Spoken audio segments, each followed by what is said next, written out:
Hello, welcome to my video introduction. Please allow me to introduce myself.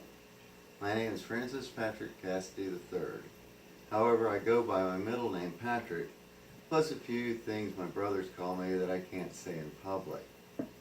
I'm a native Pensacolian, born in 1962. I'm the son of a doctor and a nurse, and the youngest of their 6 children.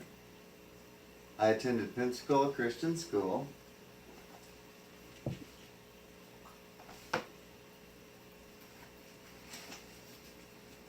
Tate High School, and Pensacola Junior College. I left Pensacola 3 times, once for school in Tampa when I attended the University of South Florida, no degree earned. Once for work and school, New Orleans, where I attended Delgado Community College, and became a working chef. And once for work, Orlando, when I went to work for Disney. I returned all 3 times. Something about Pensacola brings me, and from what I can see, a lot of other people back. This place is different, unique. It might be a beach with its sugar white sand that boasts the world's whitest beaches. It may be the outdoor life of deep sea fishing and scuba diving, which is one of my hobbies when I have time between working 2 jobs and going to school full time.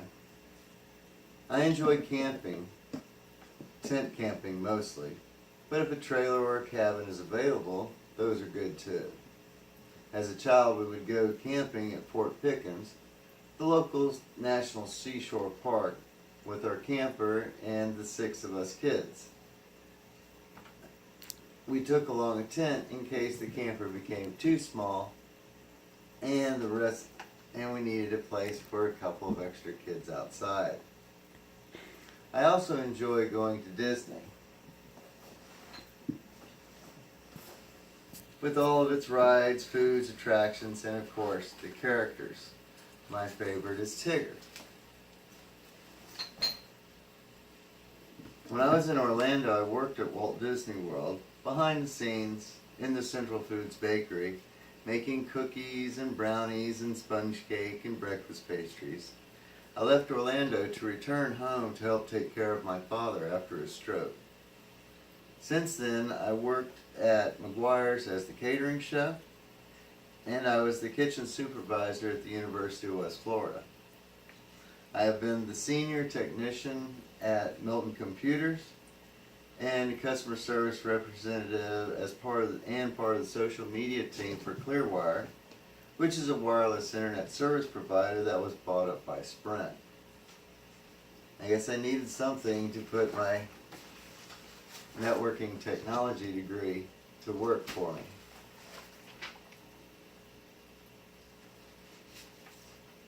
It's one thing to sit in front of a computer and talk one-on-one or over the phone to perfect strangers about a subject that I'm completely familiar with, and it's totally different to stand up in front of a group of people and talk to everyone at once.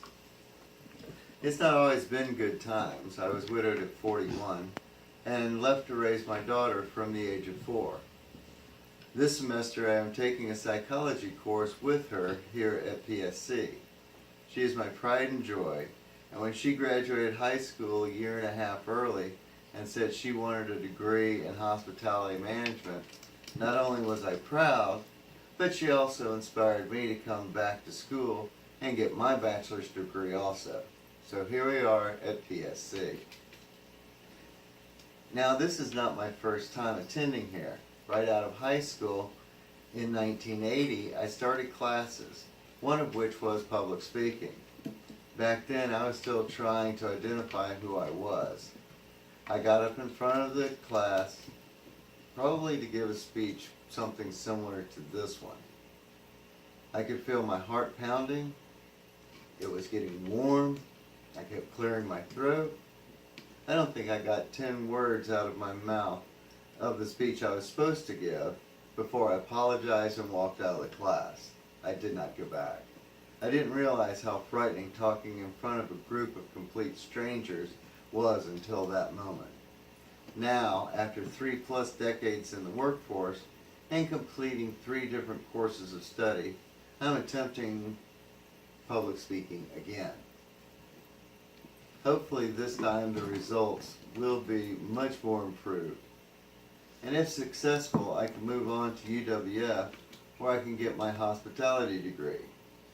With my previous experience and my new degree, I'll pursue a career with either Sodexo at an educational or healthcare facility, or I'll return to Disney to finish up my career retired at age 70. I feel this class will help me get a better feel for talking with people as a group. So if I'm put in a position to run a staff meeting, I'll be able to do so without fainting. Even though I come from a large family and have given reports in school, those are situations where I had known people for years and my comfort level was very high. I was able to talk to the group without issue or incident. Usually the classrooms don't give more than 30 students and 1 teacher in them, so the anxiety was never very high. However, getting in front of a group of people that I didn't know really horrified me. Hopefully by the end of this course, I will have greater confidence to get up and speak to a group of people and be able to give an informative speech in an entertaining fashion. As I mentioned earlier, I was born in 1962, turning 55 this year. Growing up in the 60s was an interesting, to say the least. Between the era of peace and love and the Vietnam War, a child can see some things they won't forget. Colored television was growing and the nightly news would show pictures of the battlefield and wounded soldiers in their blood-soaked uniforms to the violent civil rights and anti-war protests.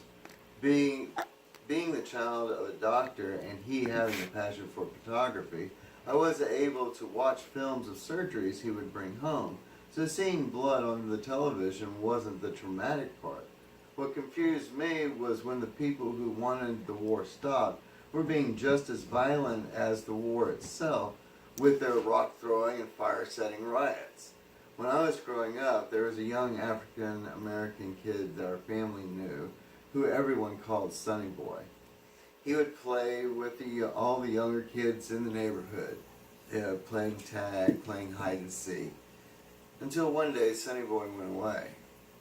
The next time I saw him, he was in his casket, killed in action in Vietnam. But these aren't the only relationships I've had with the Vietnam War. I had a brother-in-law who was in the Army in 1975 during the removal of all U.S. forces in Vietnam. I also had a co-worker at Clearwire who was a veteran of the Vietnam War. At least I was old enough to relate to them when they spoke of their time in Vietnam. The next 6 weeks is going to be a very tense time for all those in this class. There's a lot of information to be covered and presentations written and videos made in a short period. Not everyone works 60 hours a week and takes 3 online classes and 1 classroom course during the summer, but we all have commitments we must abide by. At the end of this course, I feel we should all be able to speak on any subject we research to any person or any group, a large group of people. Let go of any anxiety and embrace the willingness to share knowledge. This may open up opportunities you never thought there would be for you. Take advantage of all the learning you can.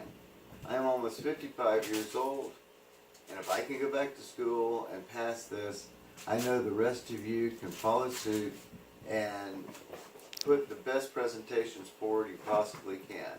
I know I will, and I hope you do too.